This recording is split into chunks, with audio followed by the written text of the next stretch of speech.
Hello and welcome to the Serpent Temple podcast. We are going to be doing a weekly review of 3 brand new albums by Ithaca, Imperial Triumphant, and Reeking Aura. Oh, tension. Tension. Letting it build. Speaking of tension, how are you doing, Floyd? Yeah, not bad, not bad. I'm just gearing up for Bloodstock Festival next week. Nice So one. I've got to air out my tent. It's been sitting in my little heating cupboard outside, which is fucking infested with spiders.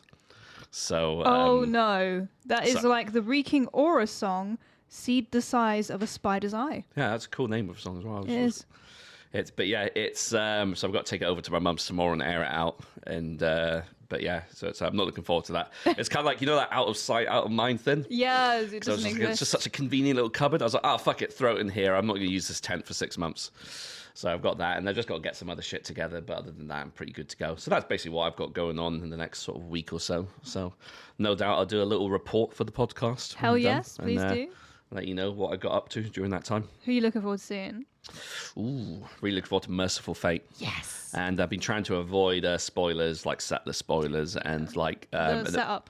yeah, like the stage show and stuff. I've only seen a picture of like King Diamond's kind of like garb, and it looks pretty cool. He's got like this kind of like Frost King style. Yeah. And I'm It just looks like, cool. this looks fucking sick. Did you watch them? No, we missed them. We were going to, and then like exciting things happened, so Yeah. we couldn't. But we saw the big giant flag because they cover up the stage with this huge merciful merciful flate flag, and it looks very cool even before you see the setup. Yeah, so I'm 100% looking forward to that because I'm looking forward to see what the stage show is going to be, and it's probably going to be a good stage show, right? Because King Diamond is such a theatrical experience, so Hell I yeah. imagine Merciful Fate will be something similar. That's probably the big one. Other than that, Behemoth.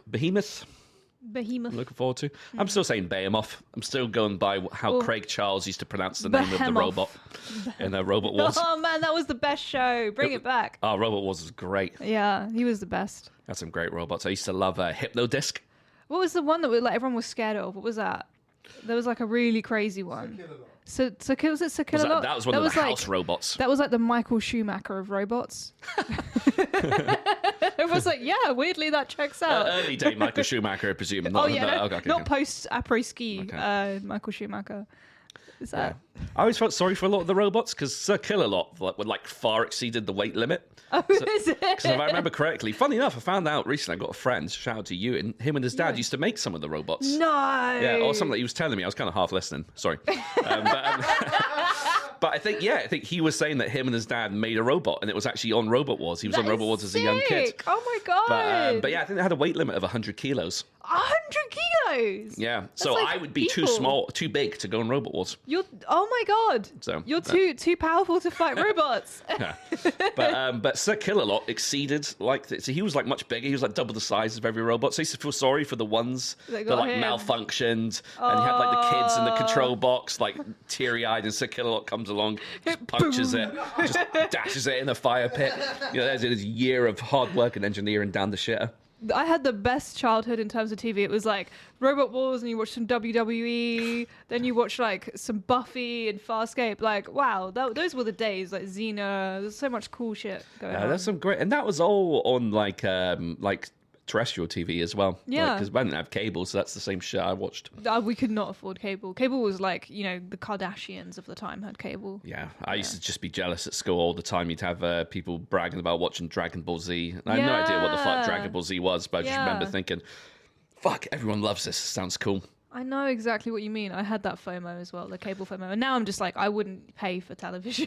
Oh, God, no. Yeah. Well, it's not for the lack of BBC trying. The amount of letters I've had from the TV license. We came to your house today. Someone came to our house to be like, we visited your house. Have you been watching television without paying? It's such bullshit because they actually have to catch you doing it to even, like... We don't have a solid ground. TV. We don't even have a TV. Like, so it's like, because I was using, actually, I'm not going to say what I was doing just in case I'm paranoid. Nothing. I definitely wasn't watching TV.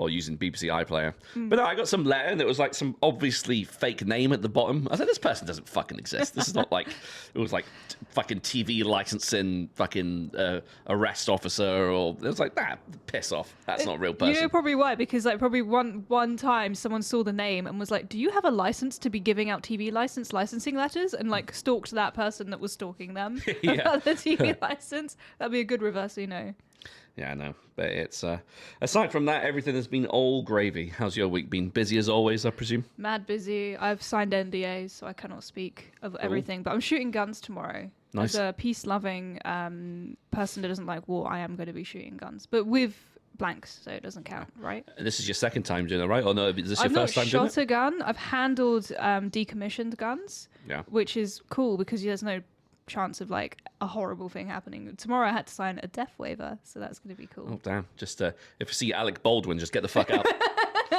I'm out. I'm gone. Yeah, I'm going to shoot like AR-15s and stuff. So. Oh, that's cool. They're like a machine gun, right? They're very big, dangerous gun. And AK-47's the classic gun associated with the place in the world I'm from.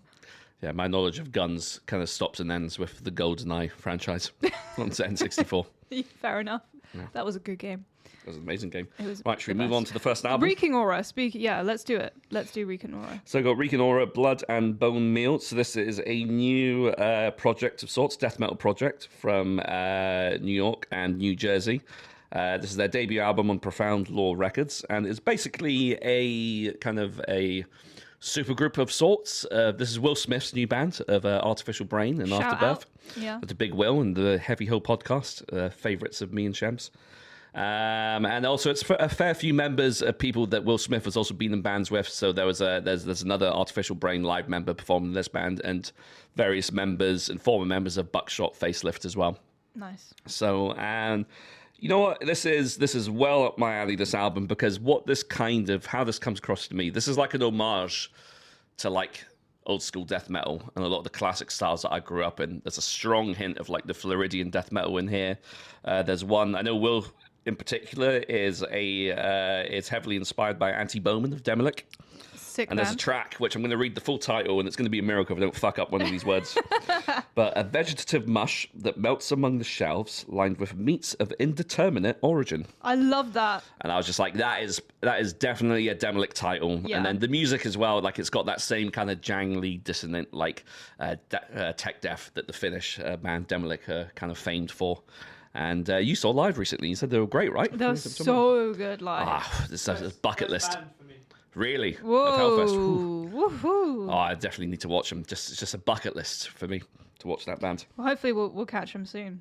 But yeah, I really enjoyed this album. And it's funny because this week, like, there's a lot of these reviews. It's a tricky one because it's not that I don't have much to say about this album or the Imperial Triumphant album later, but it's like there's so much of the music that's being played that's just so ingrained and reminiscent of the music that I grew up with, particularly in the death metal scene. Like there's certain things in this album that I just really loved. I love the drums in this album. They have great production sounds. Like the snare really reminds me of Flo Mounier's drums from Cryptopsy. He's got that same kind of like really resonant kind of snare sound, and it's just really well produced.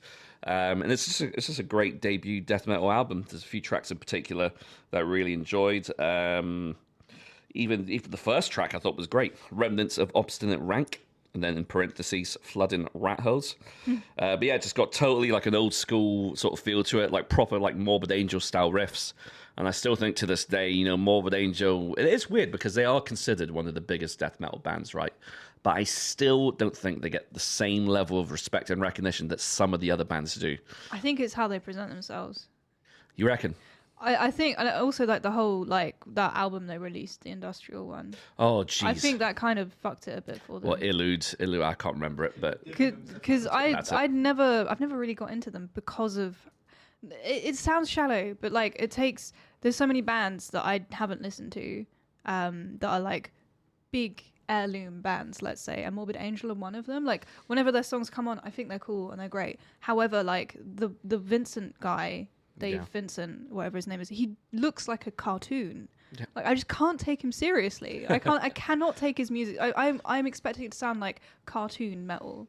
Is in my it head. the cowboy hat that's tipped over the edges? It's the weird hair and the cat, which sounds really judgmental as someone with a weird, like, but it's, I don't know.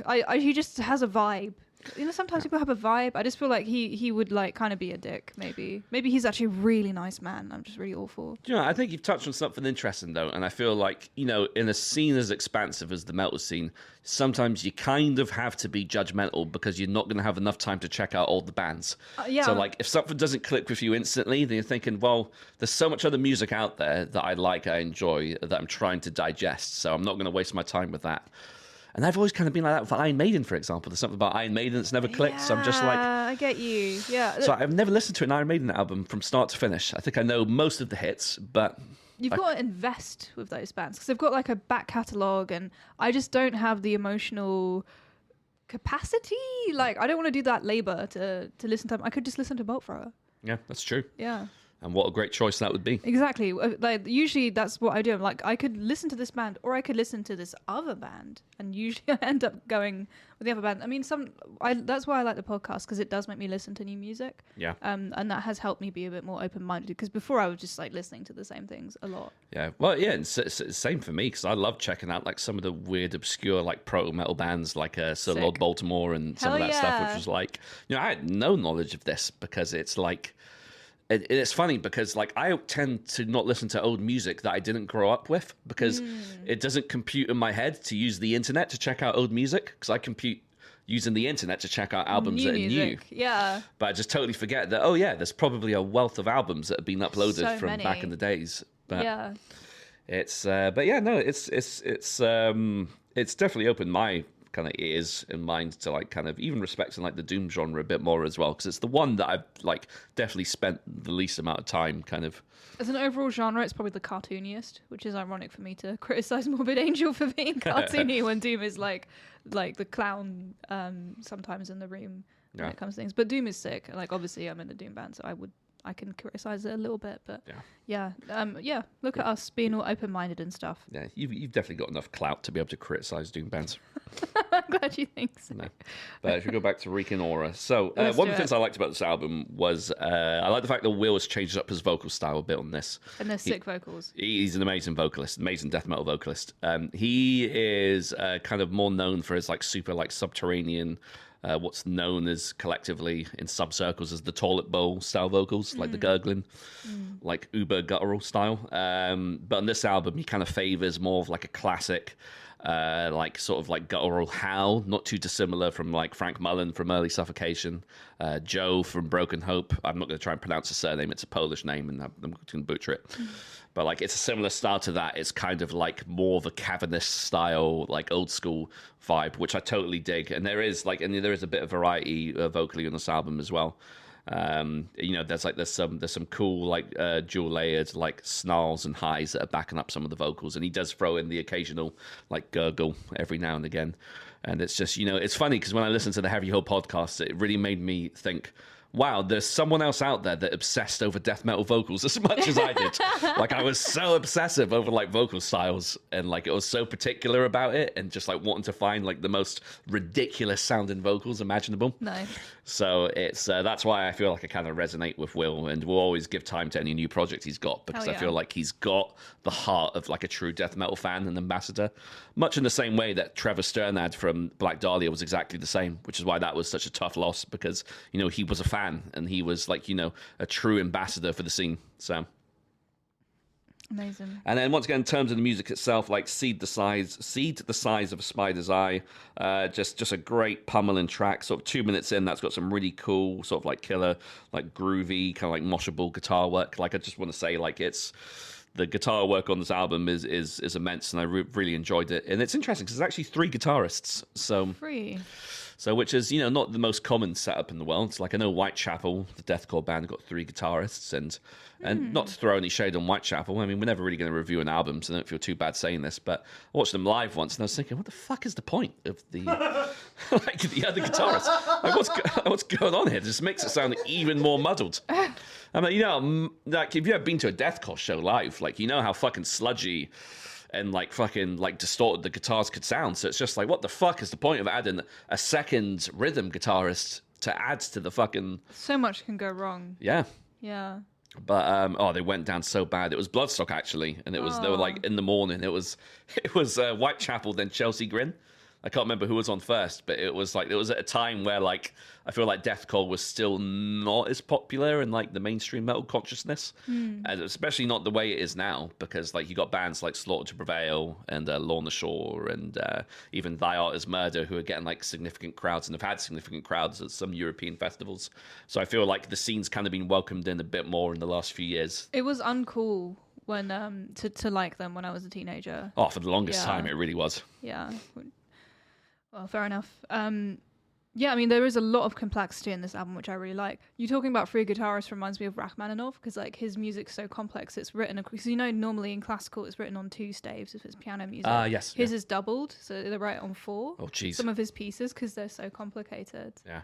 Yeah. Oh, Christ. It's I remember seeing like some like annotations of like some of the more older classical music, and it's just like fucking hell, people were really like on top of their game, like even back then. Mate, those manuscripts are sick. Do you want to hear a cool fact? Go on, let's hear it. You know Für Elise by Beethoven? Yes. He wrote it for a girl that he fancied that he was teaching. She was called like Theodora or something or other. And he wrote her a tune that she could play because she was like a very mediocre piano player and she wasn't very good. So he wrote her Für Elise because it's like the easiest song to play. It's do-do-do-do-do-do-do-do. But then like he found out she was engaged. So he wrote the rest of the song to be really difficult. Oh. Mate, that is levels of pay to aspire to be. Fantastic. Do you know what the funniest thing about that fact? I was literally thinking in my head and I was so proud. Oh, I could play that on piano. You were like, oh yeah, it's literally the piss easiest thing to play. I love it. It's like it is easy to play though. That like friend zone romantic burn has lived on through history. I love the pettiness of that. Oh man, that's amazing. Yeah, well, this is like similar levels of complexity as post Easy Bit for Elise and Rachmaninoff, I would say. With like the extra guitarist, like it shows like some insane writing, I would say, and like you can hear it as well. Yeah, no, definitely, and it's just like, you know, it's and like I said, you know, all I can really say about this album is that if you're even a remote fan of death metal, then, you know, if you're a death metal super fan, then there's a very good chance you will enjoy this album immensely because it's a combination of different old school styles and it's got some more modern production, and it's like, you know, that's kind of all the rage at the moment with bands like Tomb Mold and Gatecreeper and fucking all the others. Blood Incantation as well. You know, they kind of they owe a lot to Morbid Angel. So do Gojira. Gojira owe a shit ton to Morbid Angel. If anybody who listens to You just surprised me with your fart sound. With your so you just surprised me. But yeah, so just I feel like this. I don't know how I've got back onto Morbid Angel. It's just become the Morbid Angel appreciation episode. Yeah. But but yeah, no, it's a great album and it's a great debut, and I think it's kind of, and it's great because, you know, I know that Will was saying that it was amicable the split from Artificial Brain, but I'm just glad that he's found his feet and is doing something with a new band, and the other members of the band have found like, you know, another outlet to create music. 'Cause it's always a shame when artists end up, like, for whatever reason, not being involved in the project anymore, and they just end up stagnating and not doing anything for years, and it's just like, you know, obviously it's up to them, and we know that the world's a tough place, and especially, you know, there's no fucking money in the metal scene, let alone the death metal scene. Yeah. So you can totally understand how all these amazing virtuosic musicians end up just fucking falling to the wayside, never to write music ever again, because, you know, they've got fucking families or fucking rent to pay. I really appreciate like the fact that this is like a blistering death metal album, but the cover is like this beautiful watercolor with like this, it's a nice cover. Yeah, with this like dark edge. It's like almost what's that miserable Russian guy? So what's his face? The Elder, who does all those like those Russians in the fields that are working, and this is like it's like a guy and he's like walking into the sunset. And he's like obviously spent a hard day in the fields, and then like all the songs are about like fertilization and crops and harvesting and things like that, but in a death metal way. This is like a brutal album about decay and growth, which I dig. And it's cool because it's not your classic tropes of dismembering women and babies. I appreciate that. Yeah. I appreciate that this is, you know, pyramid-shaped plow and grublust, and which I initially read as Grublust. Grublust. I think in my head I was saying there's Grublust. been a lot of Minions chat about, so like I completely misread that at first, but Grublust is much cooler. I dig that. And like, yeah, Blood and Bonemeal obviously is like a really rich image. I saw me and Shem were on the motorway and we saw the aftermath of a really horrific car crash, and there was Oh. blood all over the road, like when was this? more blood than I've ever seen a few weeks ago. Yeah, Fucking hell. yeah. I hate that shit. I get really like I'm not good with like gore and stuff. I but, don't mind it, but this like it was completely unexpected. It was I've seen a lot of blood, Yeah. like, but that was the most blood I've ever seen. It was so much, Jeez. and I had no idea. But they were throwing like sawdust on it, Yeah. and I didn't know they would do that to like soak up blood. And like the amount of times I've seen sawdust, like big pools of sawdust, and I've been like, oh, that was blood. Oh shit. And I just didn't like. I finally put two and two together, and it was like a dark corner of the world suddenly opened up to me. But yeah, the imagery of this album, like Blood and Bonemeal, reminded me of that, which is like brutal and very death metal, Yeah. I suppose. But it's funny, isn't it? Because I just had a random thought, and it's like it's funny how like like gore in regards to human is so like is seen as like so traumatic, yet like people are still like the shit they do to like animals and like pig farms and like chicken battery People just farm don't stuff. care. It's just like it's horrific. Have you seen there's that video of Gordon Ramsay that he released on TikTok recently where he because he's got animals wherever he lives, and he's got all these like beautiful little baby sheep, and he goes into their pen and he's like, I'm gonna eat you. Which one of you am I gonna eat first? And he gets in and they're all like scared of him because he's like the way he just doesn't care. Doesn't care that It he's sounds scaring really them. sinister, doesn't It's it? really sinister. God. Yeah. No. Yeah, it's pretty freaky. Yeah, I think if the world turned to shit and we had to fend for ourselves, I'd definitely be vegetarian. I couldn't kill. I'd eat Gordon Ramsay. Yeah, he looks a bit like Crackling, doesn't he? He He's got does. He the looks lines on his face. porky. Yeah, he'd definitely be like the piggiest human. I to think eat. Sean Locke, the late great Sean Locke, the comic, said it best. He said like when Gordon Ramsay closes his eyes, it's like someone's put a chef's hat on a walnut. Ah, that's amazing. That's incredible. Should we like any final remarks on this absolute blasting, blistering album? Like I said, any fan of death metal, any form of death metal, check it out. Also, I just want to say it's mixed by Colin Marston. Thousand Caves, who also did Imperial Triumphant. Yeah, so he's featured quite a lot in a lot of albums we've covered. And funny enough, he is also the guitarist of Krallis as well. Yes, he is. He also guested on Imperial Triumphant. He did, yeah. Yeah. So I did read that, yeah. Yeah. Is he the bassist? Yeah, Of he's also in course. Gorguts, Keep yeah. forgetting that. See, So loads of sick bands related to Thousand Caves, yeah. yeah. But yeah, no, just check it out, man. Do it. All right. Should we move on to Ithaca? They Yeah, fear let's do us.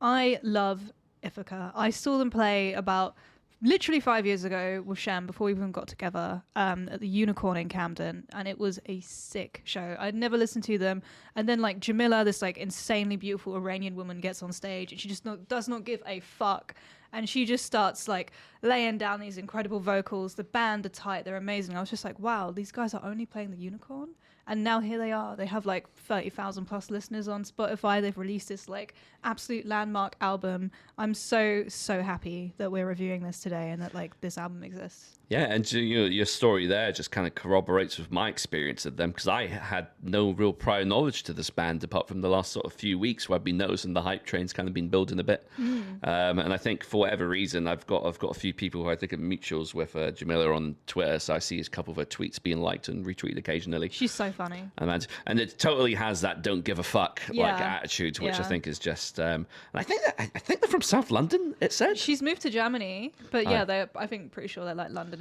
Yeah. Yeah, but it's that London kind of like not giving a fuck kind of swagger that I do Totally. like. But it's no, this was a fantastic album. I really enjoyed this, especially because I'm kind of like going in blind, not really knowing what to expect.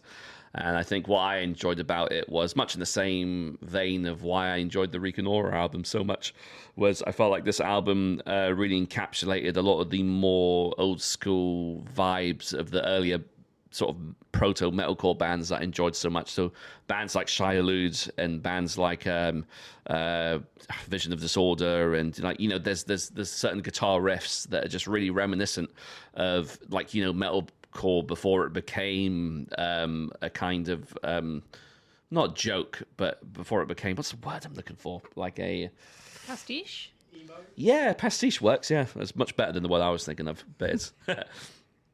But just derivative of like the progenitors that became that came before them.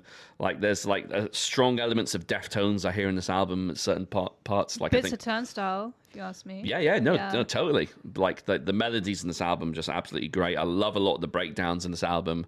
I think Jamila's vocals are amazing. I love her harshes. I think her cleans are fantastic as well. It's a very human sounding voice, so it's like there's not a lot of she's from not what I can tell. She's not like hiding behind like what people think it's supposed to sound like, the traditional exactly sound. Like it doesn't sound like false chords or Fry screaming. It sounds like her actual voice, which I think is something I love that is so important in a lot of vocalists these days, because the one way you could turn someone off from a band, and I don't care what anyone says, like the vocals for me a lot of the time do make or break a lot of albums. They do, yeah. And you know, when it's a style that has been heard 100 times before, I think it kind of doesn't do any favors for the music. The music's got to be really special.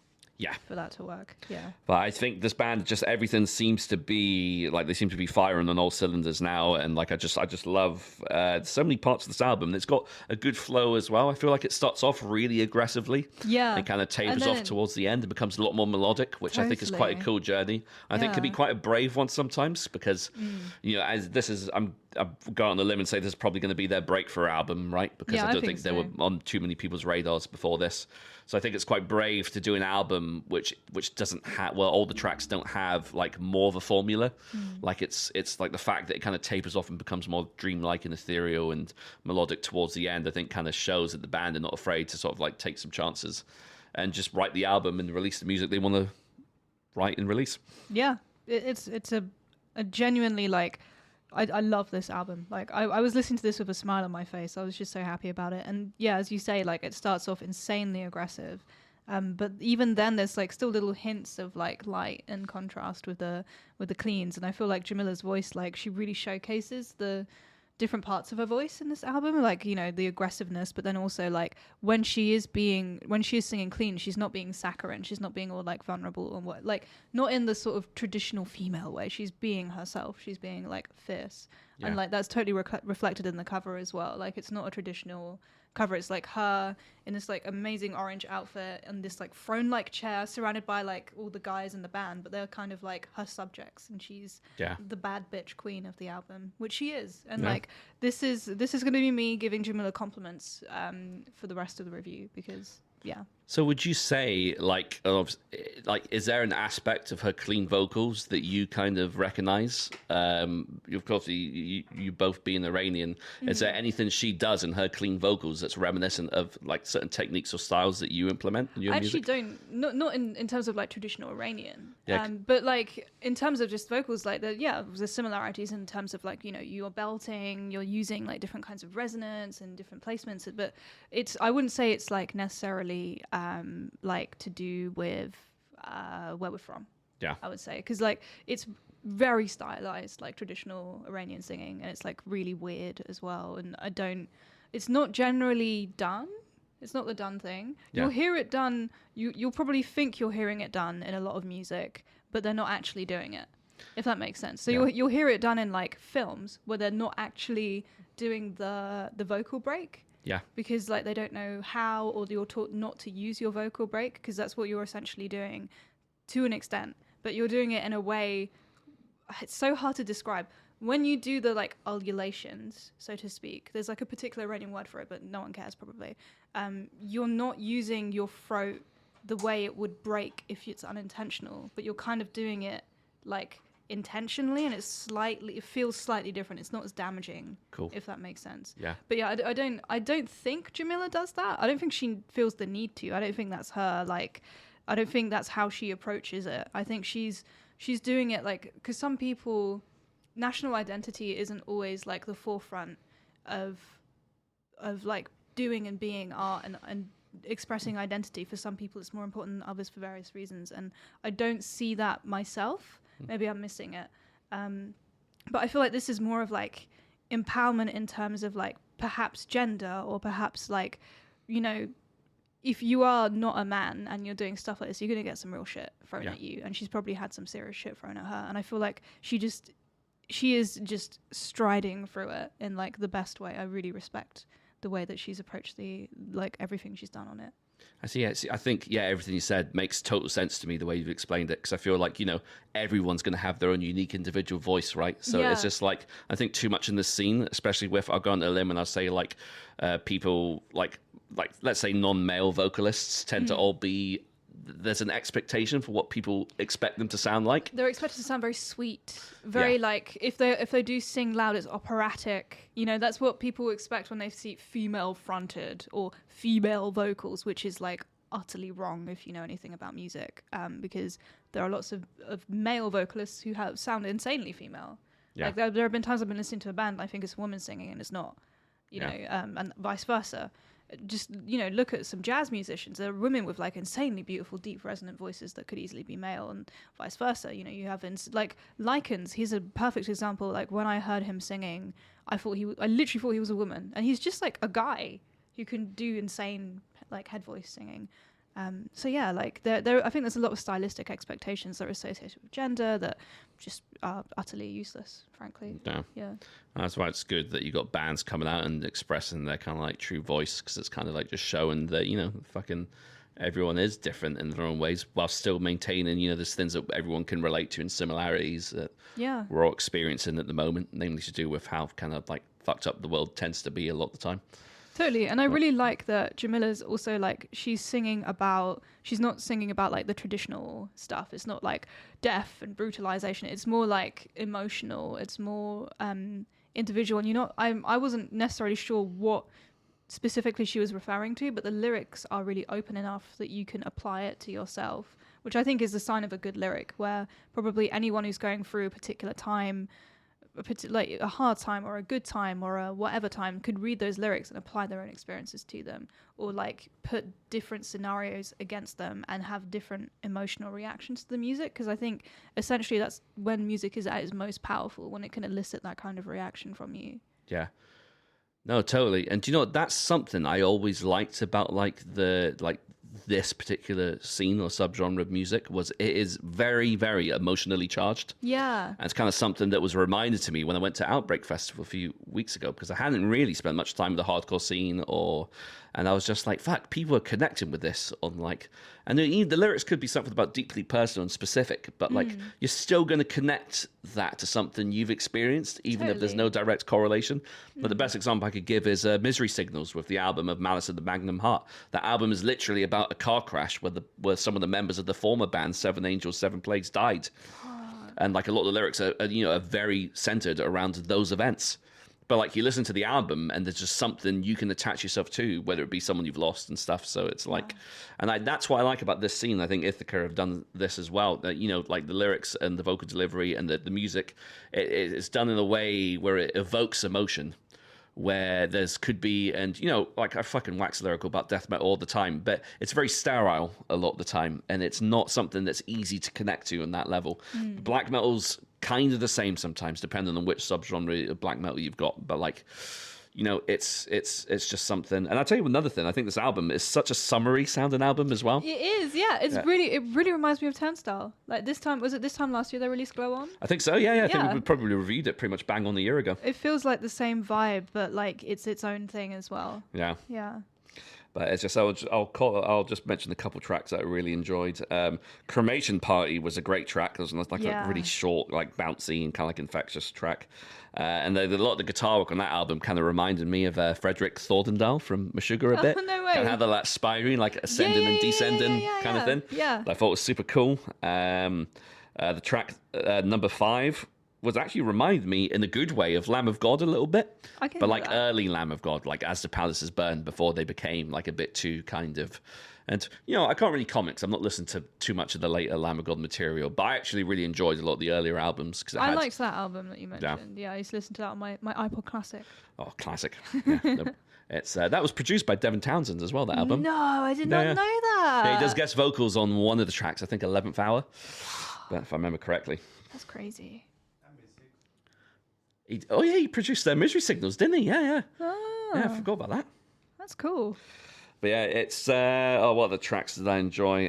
Well, what's cool about this album is the fact that I feel like there's a lot of aspects of the music that do remind me of a lot of other bands. Like I was saying, there's parts that remind me of Deftones. Like there's the guitar work that reminds me of Frederick from Meshuggah. But like, it's not like plagiarism. It's still its own thing. Yeah, exactly. And I think it's great when the bands can so clearly display their influences from other bands and other elements of the scene, but still portray it in a way that is still uniquely theirs. And that's what I think they've done with this album. I noticed that on They Fear Us, which is like the title track and the single they released. I love the intro to that song. It's like evil as hell. But it's also like triumphant, which is like the main thing I took away from this. But yeah, there's like the guitar work kind of reminds me of Meshuggah at times, and then like the breakdown is like very Nine Inch Nails. Yeah. Which is like another example of a band with like very flexible lyrics at times, and it makes me like, I want to go like punch a wall, like a dry wall. I don't know. I didn't even know Nine Inch Nails had breakdowns. I don't know if they have breakdowns, but it reminded me of Nine Inch Nails. Oh, I see. Sense. Yeah. Yeah, I still need to watch them live at some point. I need to get into them. You talked about them so highly at Hellfest. So it's good. made me want to get into them and just see what it is I'm missing. If they play the UK again, I'm going to spend like a big chunk of money on going to get good seats to see them. Like, because oh man, they are the band. Yeah. What would they play? They'd probably be. They'd be at an arena, but I wish I saw them play the Eden Project. That looked amazing. Yeah, probably wouldn't be O2. That'd probably be a bit too big. I saw them play the O2 when I was 16. Really? Yeah. So they're easily filled out the O2. That sold out as well. Maybe they're much bigger than I thought. They're huge. Yeah. They've got millions of fans. I definitely sometimes I do not have a grasp on how big bands are. I'm saying, yeah. It's like when Parkway Drive got booked to headline Bloodstock. I'm thinking they're not big enough. They're like they'd be like second support to like Killswitch or something. But just like then look at their monthly listeners. I'm thinking, oh shit, they're fucking huge. But yeah. What the fuck do I know? I've got to say there's some amazing additional vocals on Hold Be Held by Yancey Cooper, who's got an amazing voice, like really beautiful resonance on the voice. So I really enjoyed that. And yeah, like just shout out to everyone involved on this album. It's an absolute blast. It's only 35 minutes. Yeah, it's it's a very easy listen in the best possible way. Like it was like very, very fucking enjoyable. I just feel like anybody that's even remotely into heavy music would be into this. Much in the same way with the Turnstile album, it's got like some of that crossover appeal where I feel like I can't see how someone could really dislike this album. Yeah, same. You'd have to be like kind of a miserable bastard not to. But like your loss if you don't like it. Should we move on to Imperial Triumphant, Spirit of Ecstasy? So Imperial Triumphant, and as listed on their Encyclopedia Metallum page, not to be confused with the band Imperial Trumpet. Oh! Who are also from New York. So there's a band in New York called Imperial Trumpet. I bet Imperial Triumphant came out and they were like, damn! Yeah. I wish I thought of that. I bet that was their original name and they had to fucking change it, yeah. But it just makes it even funnier with the fact that they have. I'm not sure if they've ever had trumpets on their albums. I'm sure they have. I'm pretty sure. But like obviously they use a lot of like jazzy like instruments. They got like sax and stuff. But they should play on Light of Triumph of Death, Imperial Trumpet and Imperial Triumphant. That'd be so confusing. That'd be cool. Yeah. I'd love that. Just to fuck with people. So yeah, Imperial Triumphant. So this is a band I've been following their career for quite a while, probably since about 2014, 15. And I've kind of seen them kind of evolve as a band to become, they've always been pretty avant-garde. Yeah. Which is what's always kind of drawn me to them. But I feel like they've kind of hit a peak with this album. I would say, I would go out on a limb and say this is probably their weirdest, most discordant. Portaliest. But it's probably their best album so far. It's fucking sick. It's really fucking good. Yeah. When I listened to this, I was grinning as well. Yeah. Like, it's... Oh my god.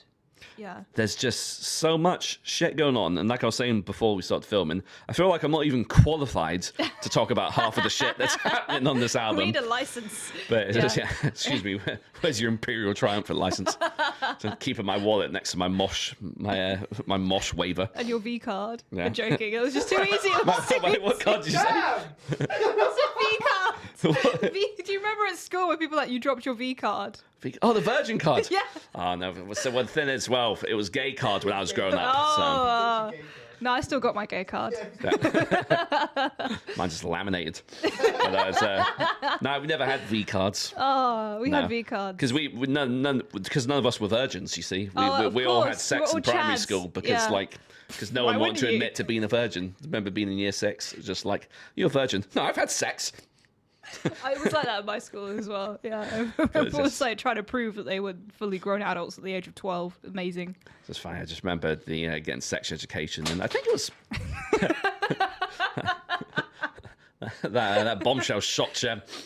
That was a proper Imperial Triumphant chaos moment on the podcast there. Which I'm just dropping. It's fidget spinner. Oh, it's fidget spinner. Oh no, not the spinner. You dropped your fidget spinner, mate. It's great though. I love fidget spinners. They are just fantastic.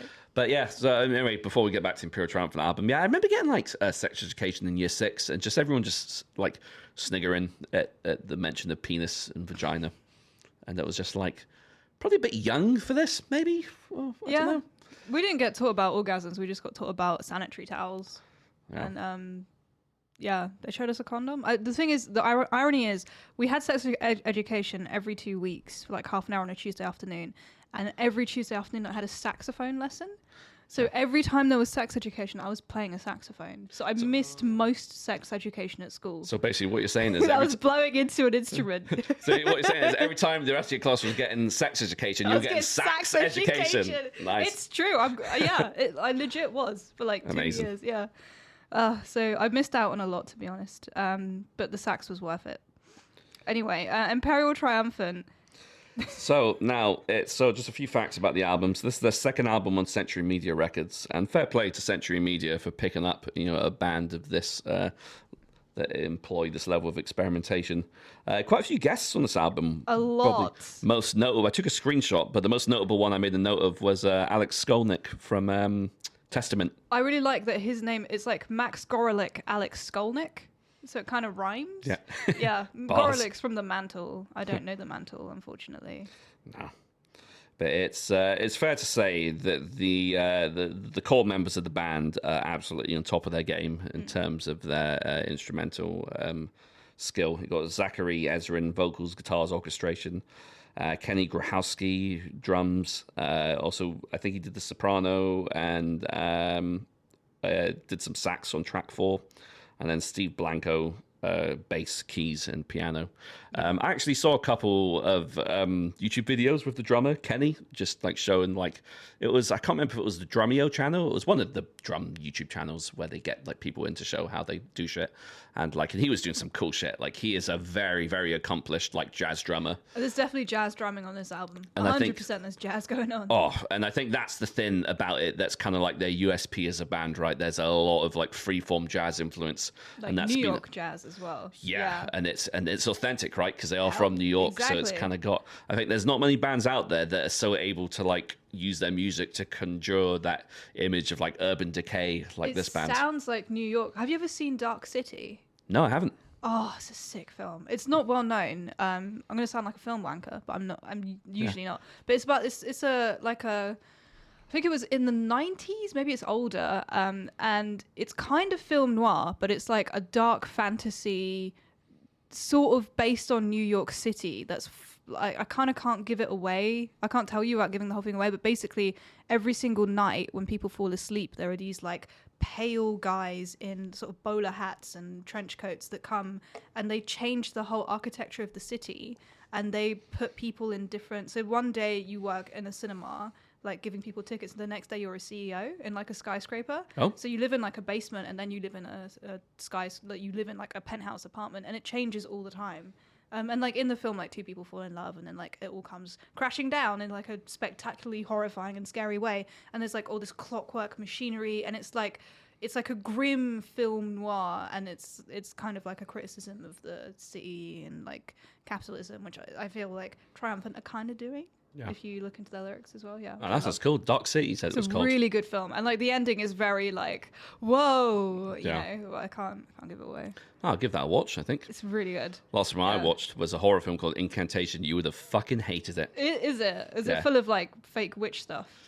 It's like your standard like demonic possession, but it's kind of like a meta film where it makes you feel like you're like part of the curse that's being spread around in the film. But it's like Does it zoom out and everyone's in the cinema and you're like, oh no? Like it's like yeah, but basically the plot is. I mean, you're gonna watch it? No, of course not. You're not gonna watch it. Spoiler alert, everyone. Yeah, it's just basically it's about these YouTubers who are like ghost hunters, and they go to one of the guys' family is part of like this like ritualistic cult. And there's this thing called the tunnel you shall not enter, and it's just like, and she's That sounds like me as a teenager. yeah, Sorry. that's good, and it's but it's she's pregnant at the time, and the baby That's ends up being ironic. possessed, and Okay. like there's a lot of like blood rituals and shit going on in it. But like there's a thing that's like really messed up a lot of people, and like the main like evil deity in it is this. It's called like evil Buddha or something, and. It is something like that. It's like Dark Buddha, something Dark Buddha, but the big reveal at the end. It's kind of a bit like The Ring because there's like this tape where like the two. Into a Buddha. There's a tunnel you mustn't go in, but she gets pregnant. Oh, someone went in the tunnel. It is. It's ridiculous out of context, but when you're watching it, like there's parts of it that are like a little bit sinister. Oh no, he goes to the tunnel, doesn't he? But the thing is, two guys, they go into the tunnel early on, and then one of them dies in there, the other one runs out and kills himself. Okay. And then the whole film, there's a video camera that has footage of what's inside the tunnel. So you spend the whole film just thinking, what the fuck? Just show us the video footage. And when they Okay. do, it shows they're in this like creepy tunnels. Those are mirrors and like Ooh. mummified kids and stuff in there. Okay. And there's like they find like a big like looks like a bronze statue of like this evil Buddha thing, and its face is covered, and they uncover the face, and this is what's messed a lot of people up. But it's like it's like an infinite hole with like the holes, a bit like the tryptophobia. Ooh, yeah. But that's the thing, because I know there's a lot. I personally don't give a shit about. It doesn't bother me. It The kind of tryptophobia bothers thing. me sometimes. But I think that image has freaked a lot of people out because I know there's a lot of people that are really funny about the whole tryptophobia thing. Yeah, it depends what it is. But yeah. But I mean, it was ridiculous, but it was enjoyable. for what it was. It sounds fun. Yeah. I'm not going to watch it, but it sounds fun. Well, Yeah. but Everyone should watch Troll Hunter because that sounds like a bad version of Troll Hunter. Have you seen it? what the Norwegian film? Yeah, with the kids. It's Oh, such that's a good great. film. Yeah, I love Troll Hunter. I love that yeah, film. Yeah, I had that on Blu-ray. It was really good. Is it? It's just the end when they see the really big guy. What's he called? Oh, the Jotner. Is that what it's called? Jotun. Jotner? Yeah. They see like this crazy. Jotun are just giants. Yeah, but they call it like Jotner or something or Jotner. I don't know. Well, ask a Norwegian guy, I guess. Anyway, Imperial Triumphant. Yeah, so there's one track on this album that I just want to talk about Yeah, quickly. which one is it? And I think this actually released as a single. It's Tower of Glory, City of Shame. Yeah. Come on, what a great track for an album. But it's just got the most anxiety-inducing kind of like build up to it. And it's just got that really, it's got everything you'd expect from an Imperial Triumphant album. It's like the really caustic vocals, really angular, kind of dizzying guitar work, odd sampling. But the bit that really got me, and I would go on record to say this is probably one of the most like disturbing and anxiety-inducing pieces of music, where there's like a bit of a lull, and then it's like a palm muted, like just simple palm muted chord comes in, but it's like interspersed with sounds of like distress calls from like emergency services and things, and it's so fucking anxiety-inducing, Yeah. but like cool at the same time. I was thinking, this is fucked up. I was like, but I love it. It was just, that was like the highlight of the album for me. This album has like so many powerful moments where it like really makes you uncomfortable in like an interesting way. Because like I went to New York once, and like it's a fascinating city, but I did not like being there. This is not a. I don't mean to boy off anyone who lives in New York or anything. I'm not used to being in a city like New York because it's so different to anywhere I've ever been. Like. You've been, haven't you? You went to Manhattan. Yep. Yeah, I was saying. I was there for work, too. so I was literally only in central Manhattan, basically. Yeah, I mean, I went during New Year, so I don't think I actually went to Times Square because I kind of have this weird relationship with New Year's Eve where I don't really like it. But anyway, it's just fucking crazy. Like it's so. I mean, we come to London a lot, but it's like London is like an ant and New York is a giant. It's so big. I could not fathom how big it was. I felt like I was about to be crushed. And like the week that I went there, a woman stepped into an elevator in one of the buildings, and the elevator fell as she stepped into it, and it just cut her in half. That's brutal. So like I was just feeling like really on edge because it's probably an unreasonable fear, but New York's tall and big, and it's got a lot of elevators. And like every film about New York, someone gets stuck in an elevator. Like every TV show set in New York, there's always an elevator episode, right? Yeah. So yeah, I was just like really on edge, and there's car horns blaring 24 hours a day.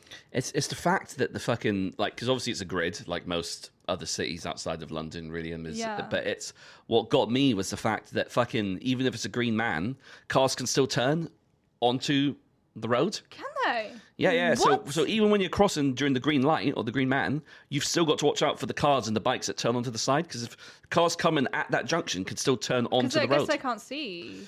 Yeah, Like, but it's just a thing where you've just always got to look out for it. I mean, either all these cars, because it happened so many times that I just presumed this was like an actual road law there. Yeah. But like either that or like literally no one gives a fuck about. It's chaotic as hell. Like we didn't go on the underground because we were told not to. I kind of wanted to out of morbid curiosity just because of all the weird videos I've seen, but it's like there was some dodgy moments there. Like depending on where you, it's so America. Like, this is generally what I understood of America when I went there, which I'm not an expert in America, but it from like one street to another, from like the smallest amount of distance, it could be night and day. Like you could be in like this beautiful, expensive, high-end Fifth Avenue style place, and then around the corner there's a guy who's going to stab you because he's on like some crazy drug. Like you just do not know what you're going to be confronted with around the corner. And like I saw some of the worst poverty I've ever seen, and then some of the most ridiculous rich stuff I've ever seen. Yeah. I kind of picked up on that, like that kind of fucking dichotomy of like it's because you see a lot of that in London as well, where there's such a massive disparity. Yeah, but it's way more over there. Yeah, like Manhattan did actually remind me so much of Central London, to be honest. And I've similar. spent the majority of my life in Central London. I didn't live in or work in or even go to school. I went to school in Central London. So it felt oddly homely to me. Oh, New interesting. York, which was strange. It was just far easier to navigate because it's a grid. I felt like I was about to get crushed. Really? The whole time I was just like, something's going to fall on me. Yeah, the whole time it's I just was the there. buildings are tall. That did take a bit of getting used to. Yeah. The people were nice though. Yeah. I'd Much nicer than Londoners. And the one thing I remember as well, just being at it was when I went for work, when we were setting up our stand at the Javits Centre. The unions are so strong there, so you can't do anything that's the union's thing because they're that unionized, so that's their responsibility. So they don't let anyone else do it because they've got such a strong, foundation there. But it's, but yeah, it was strange. I'd like to go back to the States at some point. It's just, and I don't know if this is just me buying into just things I've heard, and the prejudices I've heard about the country, but I'm just the fear of guns is just always kind of like in the back of my mind. Yeah, I feel the same. Because the thing for me is, like, I feel like, there's not often that I'll walk down the street and feel really at risk, if I'm being honest. I do hear sometimes, well, actually I do hear all the time, but when I see a policeman with a gun, I freak out. Yeah. I hate it. Like, because you have them at King's Cross, there's policemen with like massive automatic guns.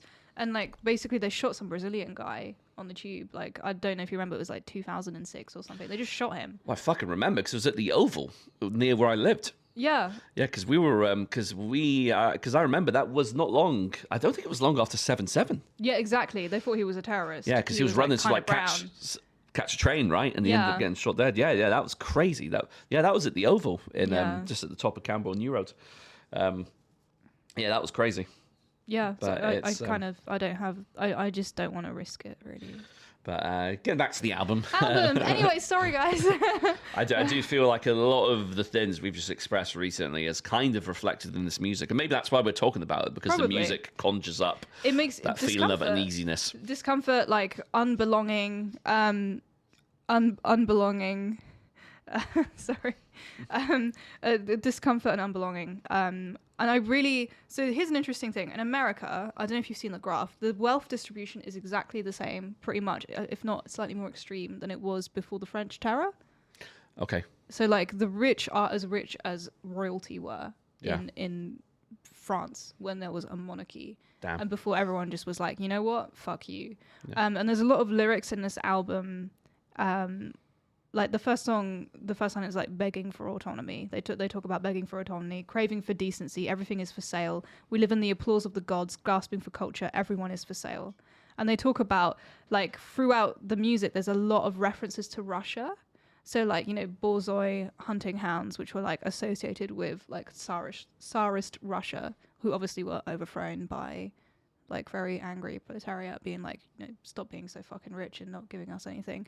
And like there is a lot of like anti-capitalist imagery in this, which I love, frankly. And New York is a very potent symbol of capitalism, with like the tall buildings reaching for eternity, and then you've got like the poorest people as well who are having to live around that. And there's a lot of also references to like Babylonia, like Babylonian gods, Babylonian city, and obviously like Babylonia was one of the first. Babylon was one of the, not the first city, but one of the first great cities, and it is often associated with like the fall, one of the first great falls of man, associated with excess and like stupid decision making, basically, which I love. I love that they've gone down this route, because it's like, it's philosophical. There's a lot of like little hints, which I love in lyrics, like a little like, oh, what does this word mean? You Google it and there's like a whole thing. So like, for example, in let me find it, in Tower of Glory, City of Shame, actually, which is a reference to Gemini, who was like, there were twin gods, one of which was related to the underworld, one of which was immortal and referred to as a mighty king, and they actually are Babylonian in origin, related to Nergal, who was like the underworld god, no relation to Behemoth. And I'm wondering if they decided not to go with Nergal because they didn't want to be like, oh, it's the guy from Behemoth.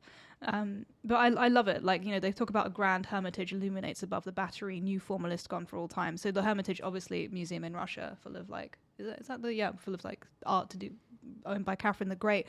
Also, relating to individuality, also relating to new formalist poetry was a kind of American poetry, which was like, oh, we don't like all this freeform poetry that all these like really like freeform poets are doing. We're going to do like old traditional poetry, which is like bound in meter instead of this fucking the iambic pentameter and all that sort of stuff. It's like basically they're focusing on meter and like respected classical forms of poetry, which is like a very Western way of thinking. And obviously this album's full of freeform jazz, and the lyrics are freeform as hell. So I like that they're basically being like, fuck order, basically, because New York is ordered. It's ordered on the grid. And they do talk about, like, I think there's a reference to ordering a river, which is like a very blatant image, because he has a poem about London where he talks about how you can't charter the Thames because it's a moving body of water and you can't do that to nature. It's just stupid. And in that song, they mention Eagle 2 of Columbia. I think that might be like a reference to the Eagle coin, but then also the SS Columbia Eagle was the only time in modern American military history that there was a mutiny on board a ship. Oh, really? It was during, I think, the Vietnam. There was sailing to, I think it had lots of weapons on it. It was a merchant vessel, Columbia Eagle, in March 1970. Two crew members seized the vessel with the threat of a bomb and a handgun. They forced the master to sail to Cambodia. It was under contract by military sea transportation to carry napalm bombs to be used by the U.S. Air Force during the Vietnam War. Yeah, that's right. So it's like the only time pretty much that's like happened. So it's interesting that they're referencing this like mutiny and revolution and anti-capitalist stuff. Like we're at the height of excess consumption, like the world is burning, and like I love that they're Imperial Triumphant. It's like the fact that they are, representing themselves like this and talking about like Babylon and stuff. I dig it. It's like mythology and history and the present all coming together. So it's like it's like an album that's like very much rooted in what's happening at the moment, but through old imagery, which is like chef's kiss. Yeah, definitely like music of the current times. It's because to be honest, it's happening in a lot of countries. Sri Lanka, that's not being televised, is it? President and Prime Minister was just like, I'm getting the fuck out of here. Yeah, there's literally like pictures of people in the presidential palace watching their own revolution on the TV, which is crazy.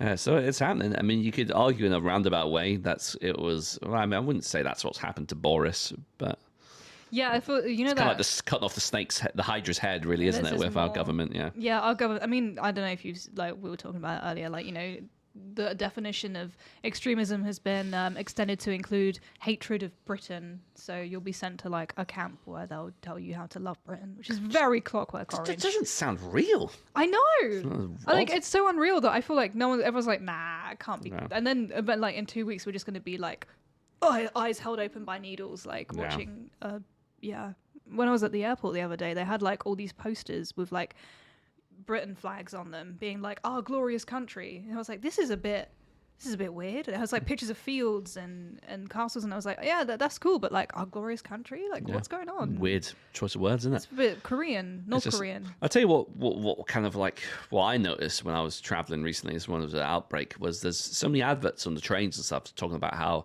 you know, like refugees from Ukraine get free travel up and down the country and stuff, and I'm just What like, about the other refugees that aren't white? what about the fucking refugees of the wars you are responsible for? Right? Like, fucking, where was the fucking respect for them? Yeah. Well, speaking of which, they're reducing the definition of asylum. And I quote Rishi Sunak, where he said, so that less asylum seekers can come to this country. An asylum seeker is someone who's running from where they would be killed. Yeah. So he's literally saying, fuck people who are in mortal danger. We don't want them here, despite the fact that we're welcoming white refugees with open arms. You know, like, it's... Sorry, I get a bit mad about stuff like this. It's weird, isn't it? It's just fucking so backwards. It's, Yeah. have you seen how small Rishi Sunak is in real life? I thought he'd be tall. He's fucking tiny. That's so funny. Legit about 5'1", 5'2". No, I guess he's compensating, huh? Yeah, I'll show you afterwards. I was Google a picture of him. He seems standing next to normal height people, and he looks like a child. He's really small. Man, this government is a fucking... Anyway, so, like, fourth track, Mercurius Gilded, again, like, they mention Pershing Square, which is an American hedge fund company. Can you imagine, like, an album mentioning an American hedge fund company? Yeah. I love that. I love the way, like, it's sick. There's a line, man is the artist of his fortune. Sick line. What a fucking cool line. Like, this is so American dream, which is, like, usually a really overdone topic, but the way they've done it is original and it's beautiful. The last line, Imperator Caduceus Aeternum, means, if I'm correct, commander of the Rod of Caduceus forever. The Rod of Caduceus, which is incorrectly been represented as a medical thing instead of the Rod of Asclepius, it's like the two snakes going around a rod, which is associated with Hermes, and also Mercury, because Mercury is the Romanized Hermes. So he is associated with commerce, trade, and thieves. Yeah. And he's also like a major occult symbol as well, if you're into that stuff. They also mentioned 42nd Street, which is a major cross street in New York, where you see those famous pictures of all the lights, like the theater stuff, that picture sounds like this song. It's chaotic. There's like loads of stuff. There's like suddenly like a huge, like a horn like thing. And there's trumpets, there's trombones, there's saxophone on this album. And it's like really, it's really vivid. It's beautifully vivid. It's almost like the album is like the soundtrack for like the deconstruction of the American dream. Totally. No. It's like the dream falling apart in front of you. Yeah. It's really interesting. That's like how dreams actually are in real life. Like if you look at dreams literally, like how often do dreams actually make that much fucking coherent sense? Like my dreams are fucking wacky, like 9% of the time. I have some pretty coherent dreams, but they're like kind of terrifying. Yeah. But yeah, I'm not going to bore anyone with that. But yeah, this is... So to continue my lyrical exploration, we're almost done. Don't worry, guys. Death on a Highway. I'm just going to read it because it's so good. This is kind of... It seems... This is like from the perspective of like the CEO god of New York. You can't repeat the past. Obey your narrator. The nameless lord of infrastructure, the city of the tomorrow, requires sacrifice today. Buy now and shape the land, built in honor of holy engine. Man is the motor spirit, eager to combust. Buy now and shape the land. Life is profit, death is liquid. Babylon to Manhattan. Life is profit, death is liquid. A great causeway from the master. Lay down your souls. Greatness awaits. Rebuilt so often and often so well, the machine is satisfied for now. Damn, that's good. It is sick. Interestingly, the Babylonians would often build temples on top of their old temples, which is like a very, like, it's not so much common in sort of the in Europe.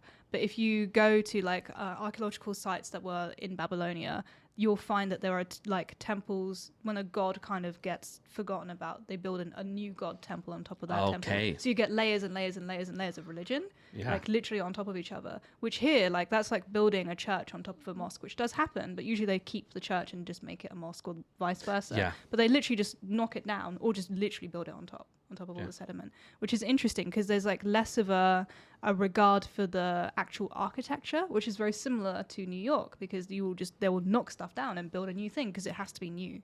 Yeah. So that's really interesting. And it's also very Ferengi. I've been watching a lot of Star Trek lately. They love their commerce. Yeah. Is this are the new Star Trek shows any good? Like the Picard one? Or Picard's all right. Discovery's sick. I love Discovery. There's a lot of boomers who are like, oh, it's very woke. They cry, they swear, but they do that in all the other Star Trek too. So they're obviously not very good. Is that the one that's got? I can't remember her name. She played Sasha in Walking Dead. I've not seen Walking Dead, but probably. I can't remember. Her bloody name. You mean the main character, Michael Burnham? Is this the one that has Jason Isaacs, Lucius Malfoy as well? Okay, yeah, he's great. It's honestly really good. I think Amy's watched it. Says she really enjoys it. It's good. The really good storyline. I wasn't so sure about the Klingons at first, but you know what? I love them. It's good. Star Trek is about making those boomers angry, and they've done it. Perfect. Yeah. Good Star Trek. Well, let's see if Lord of the Rings could do the same. It's already done the same. I've seen some heinous Lord of the Rings takes lately. Oh man, people are so riled up. Oh my God, Jesus Christ! People are so offended so easily these days. I joke. So yeah. Anyway, I think that's probably it for today. I think we're done. Fam. Yeah, in it. That was sick. Thank you so much for watching and listening. We went on a few tangents today. Sorry about that. Speaking of which, Arc Tangent is sold out. Oh, look at that. That was a sweet segue. Is it sold out? Yeah, it's sold out. It's the week after Bloodstock anyway. I know. I was thinking of going, but oh well, I'd have to make a decision now. Oh, there's actually a surprise set at Bloodstock on the Friday. Everyone's speculating. Yeah, I'm just wishful thinking because Enslaved are playing Arc Tangent, right? So I'm thinking, well, I mean, surely they won't play another show so close, but like, I feel like they're too big for Bloodstock. I know it sounds weird because they're not, but I just don't feel like they're a Bloodstock they band. only played they played the main stage a couple times, Have they? But they've been proper egging on. They're saying it's an internationally renowned band, and it's saying it's a very, very special set. So I think the most speculated band at the moment is a Monomarth because they've just dropped a new album. Yeah, it probably would be them, or it's going to be like some rap band. Yeah, like Stuck Mojo. Maybe, I don't know who they are. But Stuck Mojo, the guitarists and a lot of musicians, Stuck Mojo are the people that play in Chris Jericho, the wrestlers band, Fozzy. Well, maybe it is them actually because they like wrestling and they like that kind of music. Oh, oops. Stuck Mojo, the singers. No, really? Well, like recently? No, years ago. Oh, because they must have. They must have had the vocalist, replacement vocalist, because they played a reformed show at Bloodstock a few years ago. I've seen them on some lineups. No, but okay, oh god, we'll find out on Friday. Yeah, but I reckon it's probably a Monomarth because they did a surprise set at Vacan apparently. So. Oh well, that's not very. Yeah. It's just funny doing surprise sets all summer. At what point does it not become a surprise? Unsurprised set. Yeah. Oh, thank you so much for watching, guys. Feel free to suggest albums for us to review, like and subscribe so that we can become a big podcast place thing and do it all the time. Thank you so much, and goodbye. Until next time.